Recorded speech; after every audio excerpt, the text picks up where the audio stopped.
Hi, everybody. Ta-da! Welcome.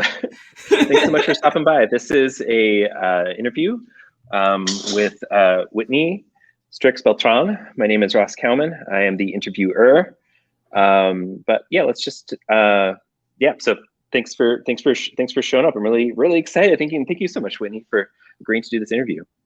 Yeah, I really appreciate that you went to Sean first, and then I found out about it from him. So I'm not gonna let you off the hook for that one. But yes, of course, I'm very happy to be here and hang out with you, Ross. You're one of my good Oh friends. man, I'm sorry. I sometimes I forget who I've asked what. I was just like, oh yeah, I bet Whitney's gonna want to do that. But we didn't publicize it before you agreed. So It's true. It's true. Sean asked me, hey Ross, what do you want to do? Do you want to do some kind of panel? I was like, well, I'd like to interview Whitney. And then Sean was like, okay, cool, sounds great. So that's how that happened. But we did check in with you before. But I'm up for it. I'm always good for it. So awesome, cool. So how are you doing right now?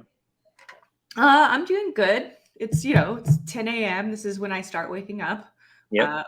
Went and saw Dune yesterday, which was amazing. I'm a Dune fanatic. I've read the books all the way through Chapter House like many times. Awesome. And no movie adaptation of Dune is going to be like perfect, but you can tell these filmmakers really love the subject material, and I love it too. So I was very pleased.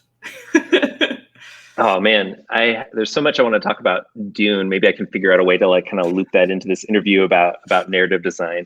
I'm going to try and keep things somewhat organized, but maybe we'll slip some Dune in there. All right.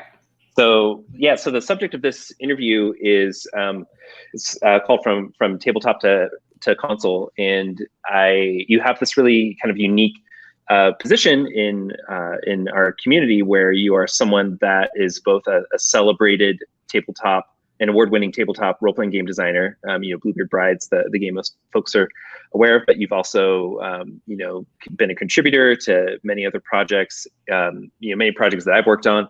And you recently contributed to the Ravenloft, supplement that came out. And for the last few years, you have entered into this world of narrative design in the video game world.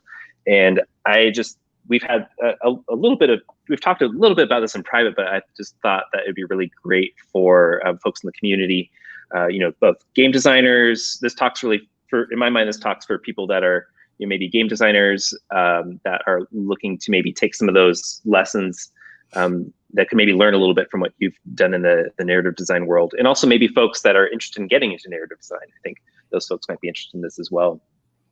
So yeah, just to kick things off, I'd love it could you just talk a little bit about what a narrative designer does? Like, when someone asks you what you do. We're starting with the easy question. Okay. Just like narrative design 101. And I know it can be many things, but yeah. So narrative design is kind of a deceptive job title / term because it means different things to different people and different companies. So if we're talking about narrative design for tabletop, that's one thing. If we're talking about narrative design for video games, that's another thing. And then you got to take that other thing and break it into its constituent parts. So it's not actually a simple explanation. So I'm going to talk about video games, at least first. Awesome. So in the video game industry, narrative design, again, varies wildly from studio to studio. In some studios, a narrative designer is actually a writer, and they write dialogue and they do story breaking and they, do the plot and they do character development. At other studios, a narrative designer is much more technical and they're designing the systems through which dialogue is delivered or how you track the world state to implement which, part of the story from a quest. Personally, I sit somewhere kind of comfortably in the middle. So I don't think a writer is a narrative designer, and I don't think someone who just implements systems is a narrative designer. I think they're much more on the technical side of design. It's when you, personally speaking, when you have a confluence of the creative aspect of inventing story and characters and making those things come to life, and the technical aspect of like, how do we think about structuring this? How do we design a good dialogue system? what are the mechanics that are going to enhance narrative, and what is the narrative that's going to enhance the mechanics? It's that marriage that's somewhere in the middle, so indefinable. Awesome. So narrative design is, if correct me if I'm wrong, is relatively new in the world of video games. And by relatively new, I mean like last 10 years. Yeah, so I mean, narrative design has always been around. It just didn't have a name, and there were not job titles that you could get for narrative designer. You know, in the early days, there weren't even writer positions. What would happen is you're making a game, and then in the last 2 months, you're like, oh shit, we needed to have a story, and one of the designers or the engineers would go and write everything, and then you would ship, right? All your base are belong to us. So. You know, not poo-pooing on engineers that want to write, but like it is a separate skill, right? And the industry realized that, and those job titles started existing. But again, there's still very few of them. Some studios value them more or less than others, and it's a highly, highly competitive job title to get. It's very hard actually to become a full-time narrative designer in the video game industry. So what's your I'm curious, like why are narrative designers important? I mean, this is like kind of a softball question, but I just, you know, not all games have them, not all games have had them, and it seems like story is becoming a lot more important to people. And so what does as a narrative designer, what do you really like bring to the table? Yeah, I mean, do you need a narrative designer for Tetris? Probably not, right? But anything where you want to tell a story well, when it matters to you, it's one of your values or pillars of the game that you want people to feel emotions and to be emotionally invested in the characters or the story or the game. You know, that's where a narrative designer really comes in to shine. We're about the psychology of getting people roped in. We're about delivering meaning, you know, in narrative. And so I think currently narrative designers are still undervalued, like on the whole in the industry. There's some studios that are like, we're narrative forward, or dare I say narrative first, but that is extremely rare.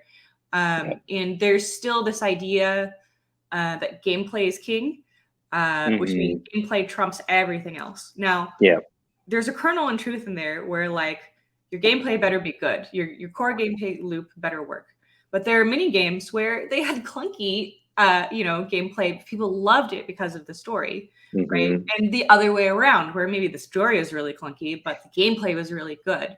So I don't think gameplay is king. I think gameplay is really important, and it depends on what you're doing, and you should not forgo the power of narrative.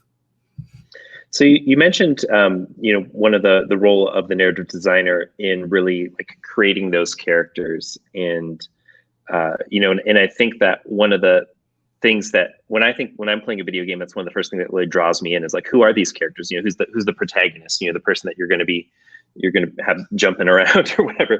But then there's also all the people that you meet. You know, when you sit down, you know, with a team, you know, like, you know, right now you're working on this AAA Dungeons and Dragons game. How do you approach that puzzle? You know, of who should the protagonist be? Who are these characters? You know, what are the skills you kind of bring to bear on that problem? Yeah, absolutely. So this is actually a really big area of passion for me. I have even taught you know, Clarion workshops on my process for creating characters, which is very like complex and specific, I will say.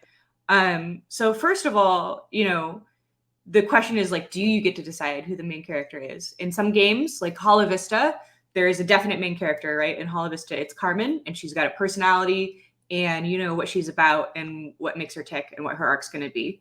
In other games, especially like FPSs, first-person shooters, the protagonist is what we call a cipher, meaning they're an empty shell which the player themselves needs to fill with their personality. So we don't actually want to prescribe a personality for the cipher. That's bad, and it will alienate the player from the experience, right? I will say ciphers are harder to work with from a narrative perspective, because like how do you get things stuck on there to have meaning if there are nobody they're a faceless something, right? How do you get other characters to talk to them about stuff that matters? So that's where the systems design part is really important part of the narrative design, because you rely on the systems to work around those things. But for designing characters in specific, so I have a background in depth psychology. You know, I went and got my master's, as you know, at Pacifica Graduate Institute, where you know, I got a degree in myth and psychology. And that is actually extremely useful for me in my day-to-day work. So I take basically the Jungian model of self, which is, again, a complex system of conscious mind and unconscious mind and complexes and trauma and, you know, the whole shebang. And I create characters from that schema. So you like map that onto a cast. Yeah, I mean, so first of all, you know, I view ensemble casts as part of a greater whole of the main character, like the reflections of or reflections to the main character. Like they're the stuff you bounce the emotions off of so that it radiates back at you, so you have context in the world and about yourself. Does that make sense? That makes sense. It's really interesting. I can see how doing that really creates this experience for the player, where it's like doing that as opposed to just kind of making each character their own person. You know, that sort of way of making a cast is going to do something where you're really getting into the depths of the psychology of that protagonist. Is that why one would do that? There's a reason I do this specifically for video games, right? As a media, and not like in a novel or for a tabletop, for example, or a tabletop. It's because players in video games really want to be seen. I just wish I could like underline that. They want the witnessing, right? It's huge. It's so huge. You don't do that, they're not going to care as much. And so when you arrange the ensemble around the main character through which they can see themselves, then it's a more powerful, resonant experience than if they're just like, I want to make this cool NPC because he's like my character from an old campaign. I'm very strategic about how I set up the psychologies of an ensemble cast. So what I start with is an archetype, like, you know, the magician or the mother or, you know, the trickster. And I say, okay, if I have an ensemble and I have this many to work with, what are the sets of archetypes that's going to be most powerful to reflect the main character back at themselves, right? So we want like, I mean, it's kind of Bluebeard's Bridey, right? Where you break down everyone into pieces and then you bring them back together in a single whole. So I start with the archetype and then I go, what's the complex? And complex in a psychological perspective is like, who hurt you? I mean that quite seriously. Like what in your life has made you imperfect? Because we all, like every human being has complexes. It doesn't matter how good your life is. There's something that you are trying to process.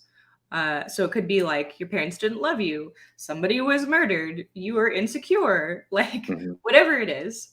That is the core complex of the character, right? And then the third thing I designed for the character is the drive. And the drive is like what propulses them through the world. And here's the trick. The drive has to be connected to the complex. Oh, that makes sense. Right. So whatever it is that they're bothered about, they're living their life trying to address it. And they either are trying to address it in a way that's healthy, like I'm going to overcome my fear of intimacy, or their drive is kind of toxic and it's like, I'm going to make sure nobody has any connections. Right. And that's where really good villainy comes from, actually, is that complex that's twisted up their drive into something that's bad. I love that. So the process is much more involved, and I could spend the next hour describing the whole thing. But those are the three basic elements. I think that's really useful too.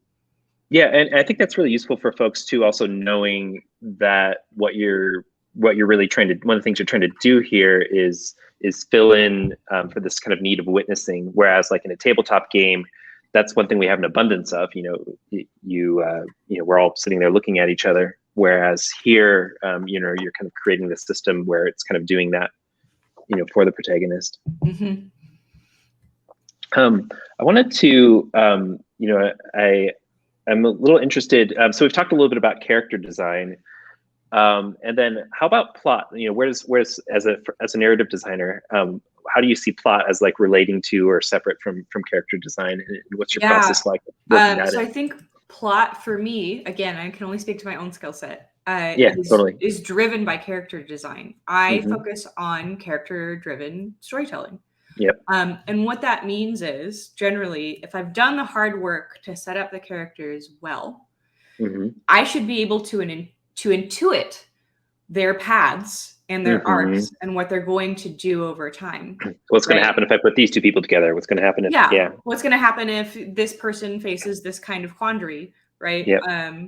And so they kind of like, they're like little engines. Once you get them set up, and if you did it right, they kind of run themselves. Mhm. Like, you know, okay, over the course of this game, this person is going to come out of their shell and move like through themselves in this way. So that means in chapter 3, when this thing happens, I know how they're going to react. Like, you're not making things up in ways that don't resonate with the characters, which Battlestar Galactica was really bad at that. I recently rewatched because I love Battlestar Galactica. Yeah. And I was like, oh my God, what have they done to these characters? They're totally different from episode to episode. Why? It's because they didn't do that work, I think. Anyway, totally. I'm not bragging on Battlestar Galactica. I like it a lot, but it was glaringly obvious that they were plot first. We'll say that. Yes.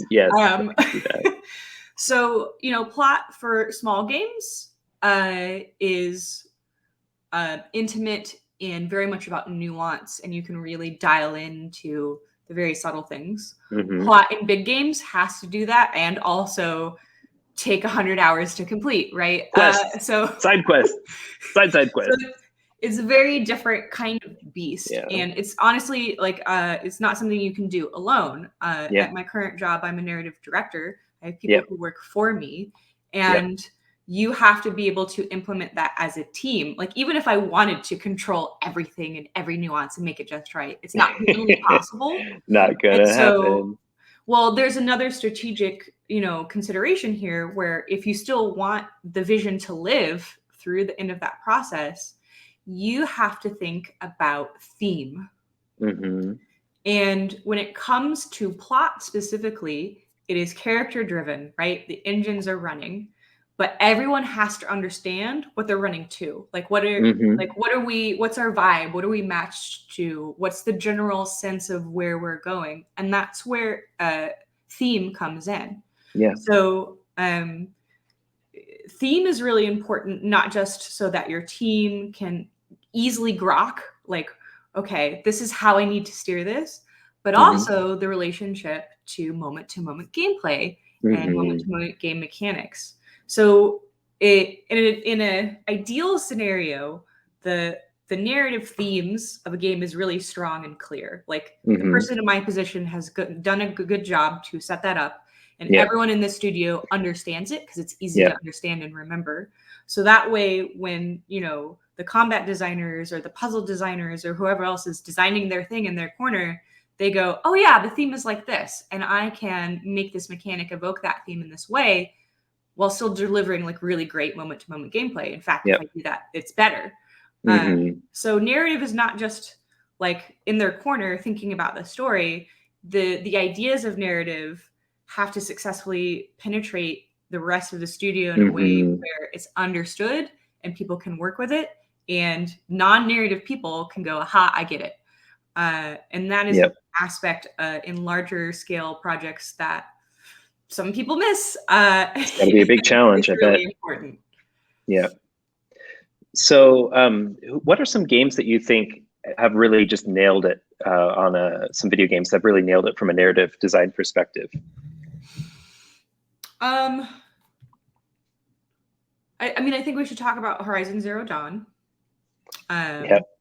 Horizon Zero Dawn did a good job in many ways. There were some things they weren't the best at, but it was really interesting, I think, to me, how they, you know, mixed in Aloy's very specific personality. She's not a cipher, right?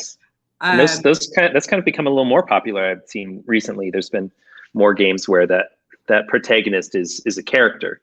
Sometimes it's someone an from The Walking advantage. Dead. Yeah, right. Like it's easier to make you care when you've got a real character to kind of to have backstop against. Right.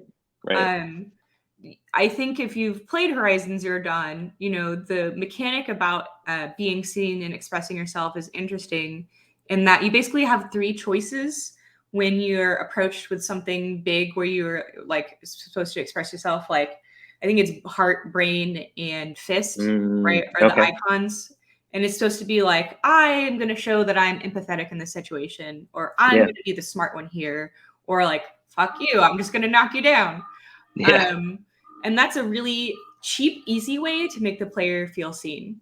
The disadvantage is it's a bit shallow, right? It never really does more than give you like a surface level, like I got to respond. Like the game doesn't remember you chose heart 5 times in a row, right? It just remembers like this time you chose fist. Totally. And so some players like to be seen complexly, like to be remembered. And totally. That was an opportunity that Horizon Zero Dawn kind of left on the table. Totally. But I think it's a very successful game, narratively speaking. A lot of people care about Aloy, and that's the proof in the pudding, man. Yeah, totally. Yeah, any other ones that have kind of stood out for you in the last few years, or like elements of games that have stood out for you? Yeah, I'm trying to think because I've played so many. It's kind of mushy in my brain right now. What have I really cared about? Probably something indie.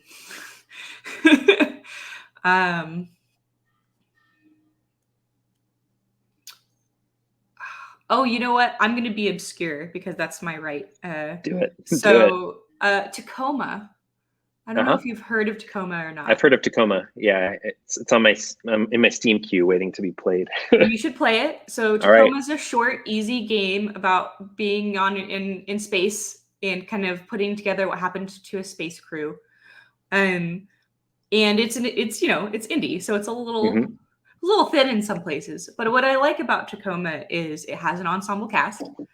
Part of the game mechanics is discovering more about them. Like, we want to know about them as people. And I thought Tacoma successfully carried that off, because sometimes you're like, yeah, I don't care, I just want to get to doing whatever. But Tacoma is about that.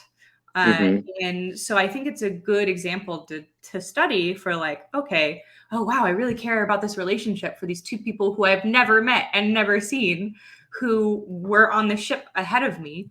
And like, oh no, what's going to happen to this poor AI? Like, I think it's a good, accessible, easy to digest piece of media to understand, like, why they did things well, where they did them.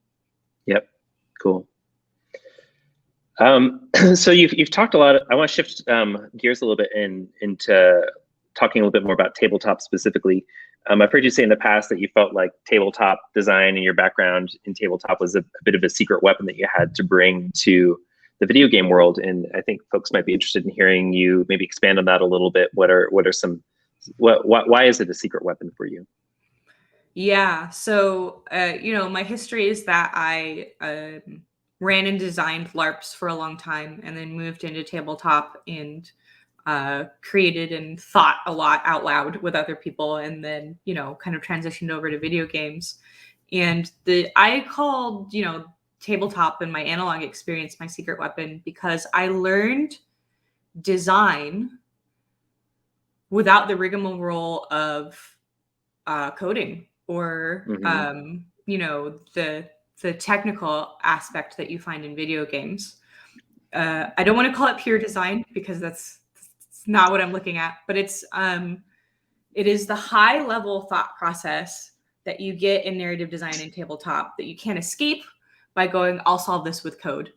Because the flow only works if the flow works, right? And so in an analog design space, you are thinking critically about the design itself all the time.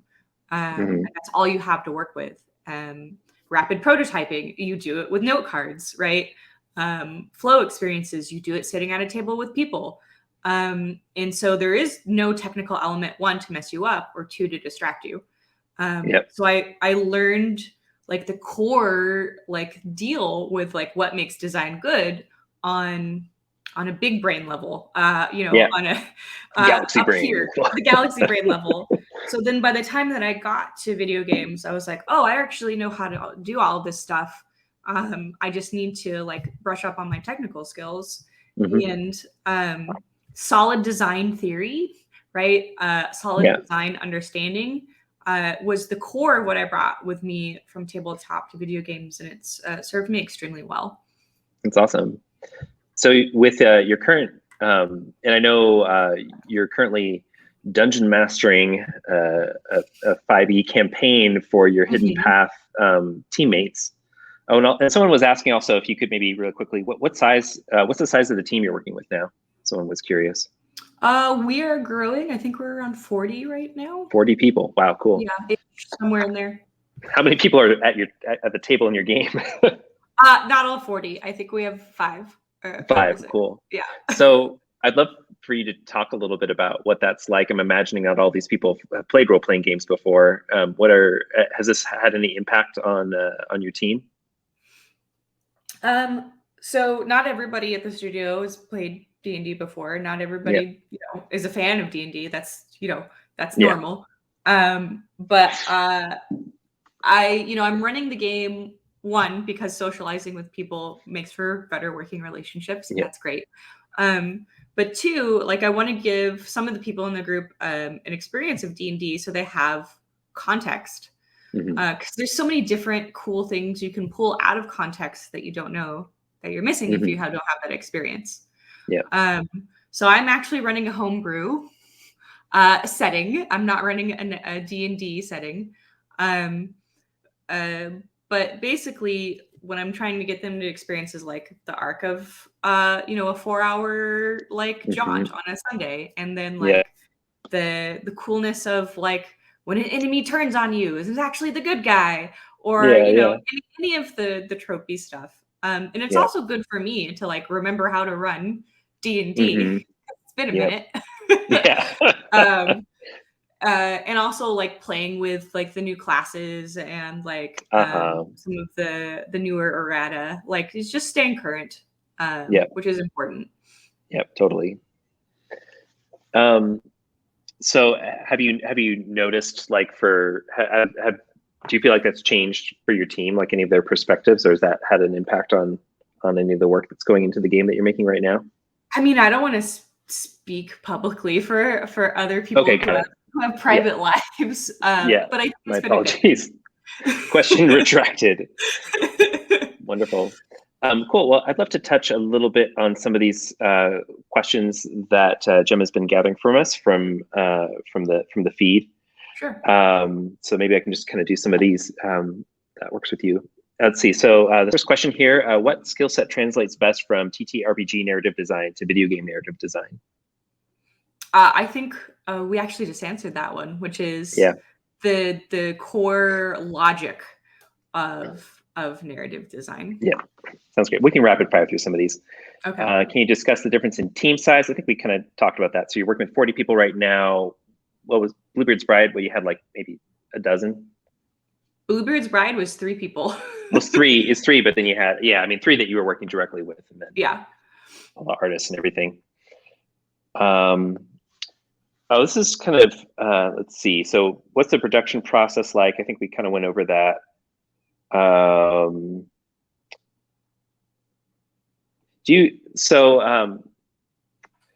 So we talked a little bit about that kind of need to create this sense of witnessing in video games. And we have this question here that's asking about the difference in approaches to narrative design for video games and TTRPGs, which is kind of interesting because I've actually never even heard of anyone talk about narrative design with regards to TTRPGs.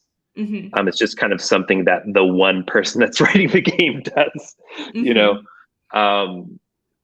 but I don't know, what do you think about that? Like if you were a narrative, like if you were taking your narrative design brain back to like, okay, let's make a fantasy role-playing game, or let's make a role-playing game about a particular topic that you might find interesting.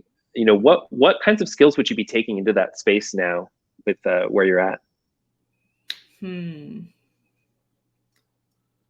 Yeah.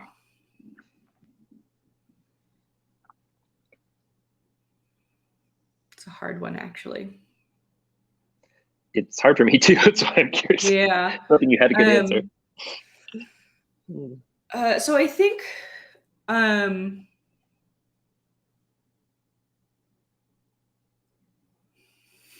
do I have an answer for this question, or am I just going to make something up? So I think, what is backwards compatible from video games back to TTRPGs. So I think we go back to witnessing, right? Players are witnessed in a very specific way in tabletop RPGs. And some games care more about witnessing than others. Some have a lot more authorial intent, shall we say. And I think that's not a good or a bad value, right? It's not like authorial intent versus witnessing. It's more like, okay, if you have strong authorial intent, how do you seduce the player into being also caring about that in that way? Yeah. And that's something I've cared about before. Like that's what Bluebeard Bride does, right? There's strong authorial intent there. But I think I would be more playful myself about trying to poke at all the different ways that I could achieve that. Yep. I think this person wants to hire you for a job. They want to know about a time where it's something you chose on a project did not work out and what you learned from that choice. Can you tell us about a time where something you chose on a project did not work out and what you learned from that choice? Well, I can't talk about my current project. Yes. Under NDA. Everything's working out great. I mean, sure, we can talk about Bluebeard's Bride, and I think some of you have probably heard this before, but when we originally designed Bluebeard's Bride, me and Marissa Kelly and Sarah Richardson, when we went to alpha testing, we were really jazzed about how scary the game was. And we're like, this is going to punch you so hard. It's going to be great. And then in alpha testing, we found out that it was too scary. And it was so scary, it was not enjoyable. And people were like melting down and like shutting down. And like, we're like, ugh, this is awful in a way that we didn't like, right? That's not the point of the game. The point is to have fun. So we were like, oh, actually, we need to pull back on that goal a little bit. We didn't understand the context of what that would do.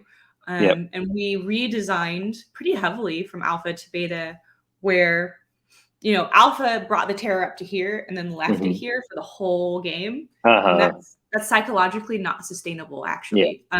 People either will break away in whatever way they can. So they'll either shut down and not engage, or they'll start trying to find it funny, or like whatever they can do to escape that emotional climate. And so we were like, oh, we need peaks and valleys. So scary, less scary, scary, less scary, scary, less scary, right? And that works, as it turns out, really well. It's actually one of the core tenets of horror, right? Where you need breaks.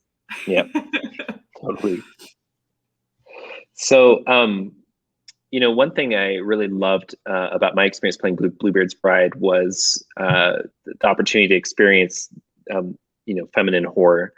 And I remember having a conversation with you about it, where you were talking about how you kind of have this more, in contrast to this more masculine horror, where at the end the villain, Jason or Freddy Krueger or whatever, gets thrown in a dumpster fire. This is more about persevering and being hurt and experiencing trauma and just like all that you're kind of just getting enduring through this difficult experience. And I'm just kind of curious, are there other kinds of I'm going to bring up Joseph Campbell. I know you have like a love hate relationship. We talked about this. No, well, I was just specifically like the hero myth, and like is kind of like this thing we've seen a lot. And I'm just kind of curious, like, what are other stories? What other kinds of places that you look to for inspiration that you're excited about seeing represented in media? Oh, okay. So the question really is like, where do I go for story patterns? Exactly. That's really the question. I will never mention Joseph Campbell again. I apologize. Okay. So let's we need to break down story patterns first, right? Yes. So story patterns in and of themselves are also archetypical, right? Mm-hmm. We see them repeated in different places in different ways, based on like experiences of life. So the way a woman moves through life, or a way a minority moves through life, or the way someone in Afghanistan moves through life, Mm-hmm. right? This is something I care about a lot because, especially in video games, we suffer from telling the same story over and over again. And people love that story. It's great. I'm not saying get rid of the story. We also need more and different kinds of stories. Yeah. I want them because I like experiencing those new perspectives and those new things. And also, like, stories create space within you, right? You feel things a little differently. You look at things a little differently. You grow ultimately. If not to be too highfalutin. And so I look at it like, it's a balanced diet. I need different kinds of foods to sustain me, not just the hero's journey. And so what I look to I look everywhere. So, I read books from different cultures. I read books from different kinds of people. I watch all kinds of international dramas, soap operas, whatever is on Netflix and comes in a foreign language, like I'm watching it. And there are also like different cadences with which stories are delivered that are very different. Like there's a whole Japanese story structure that depends on 5 acts instead of 3, and it works differently, right? And it delivers really cool stuff in a different way just by how it's structured. So this is where like kind of the mastery aspect of narrative design comes in, where you really need to spend time mastering not just the hero's journey and the 3-act play, right? But like everything else, storytelling as a whole. And you will never completely master that. Like, let's be clear. But good narrative designers spend time on that mastery. Yeah. So eat everything. Yes, eat everything. And also take time to understand why the things you're eating work or don't work, and be willing to be critical of the things that you are eating constantly. Yeah. What do you think of the story patterns of Dune? The story patterns of Dune. The book? The books? The movie? Which movie? Let's talk about the movie. Okay. Am I allowed to spoil here? Is that cool? The author's long dead. Okay. All right. So if you Dune's hashtag Dune spoilers. Okay. Log off now. So I just saw it yesterday, so I'm still digesting my food, still being critical of it. So what I liked about this rendition of Dune is it took its time. The big problem with adapting books into movies is books have all the time in the world to do what they need to do, and movies have 90 minutes. The end. And so, a movie can never be an exact representation of a book, nor should it be, because it's a different medium. It has different strengths and weaknesses. It's got to do different things. And I was really worried, like, okay, are we going to speed through the things that really matter to me to get to the plot in Dune, which happens with a lot of adaptations of like everything. And this Dune is a part 1 of the first book in the series, right? And I actually went in predicting where it was going to stop, and I was right. So that's good.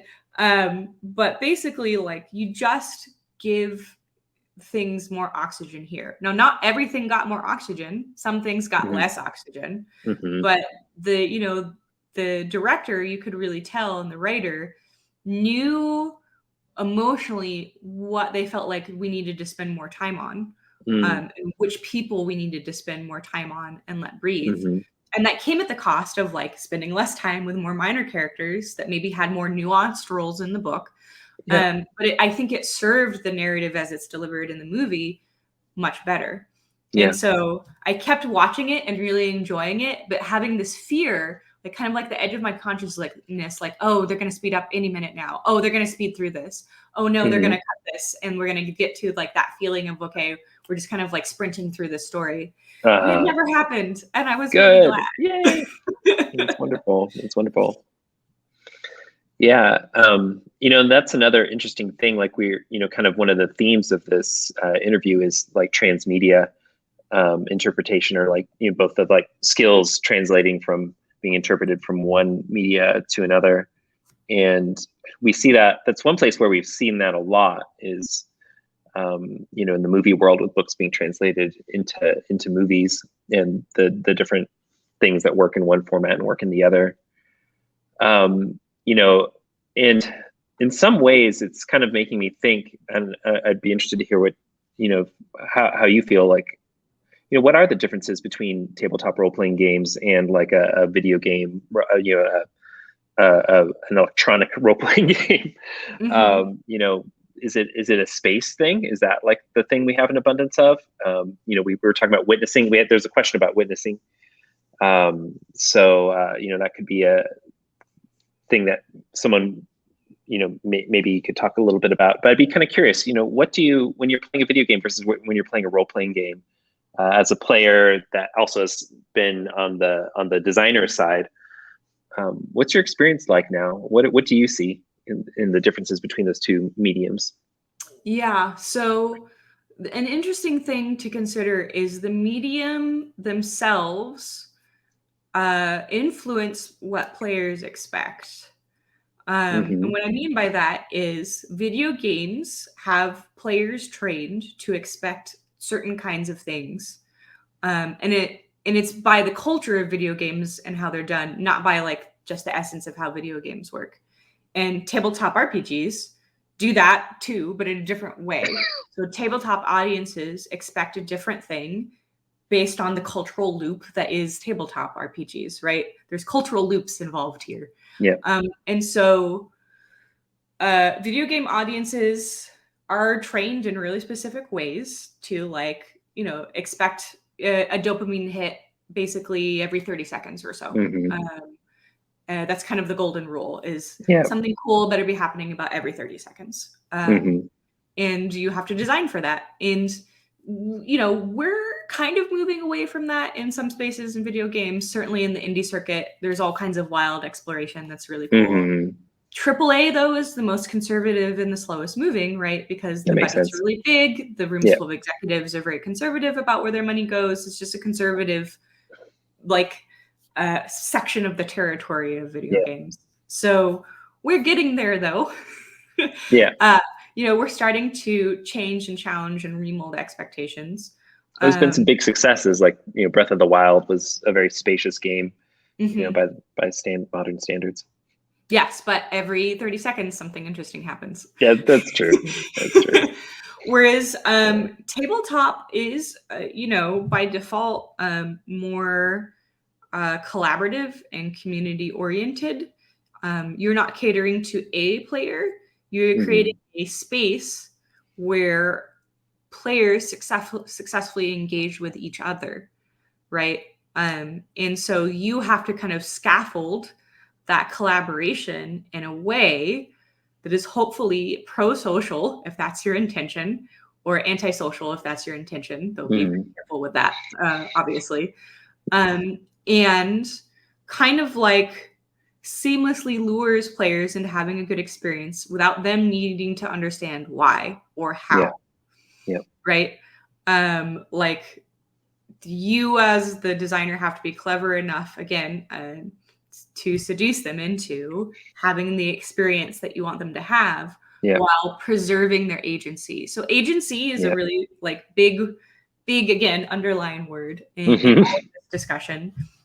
Where agency is very important. And if you screw up agency in either video games or tabletop, everyone knows and it's bad. Yeah. But agency works a little differently in each one, right? So you have shared agency in tabletop and individual agency, which they need to be able to express to feel good. And at least in RPGs, on the RPG side of video games, it's a single agency, right? It's not like MMO where you're dealing with a bunch of different agencies. That's a nightmare. No, but it's one agency. And again, video game players and the industry have trained us into thinking that agency means doing whatever you want. That's Interesting. actually the advantage of tabletop, where we say we're going to direct your agency very specifically. And there's just some things you can't do. You can't pick up every crate, you can't blow up every barrel, because that's not what this is about. And video games have challenges with that, actually. We view agency in a very specific way in video games. Narrative people like me kind of want to expand that a little bit. Yeah. It's really interesting. Yeah, you really kind of have to plan ahead for what people can do in a role-playing game. And I think that might be one of the agency kind of limiting things. Just like, well, there's actually nothing behind that building because we didn't program it. Yes, exactly. Yeah, that's lovely. Well, we have just a few minutes left. Maybe I want to remind people, people had a lot of questions, and I apologize. I have ADHD, and it's really difficult for me to think about how to interact.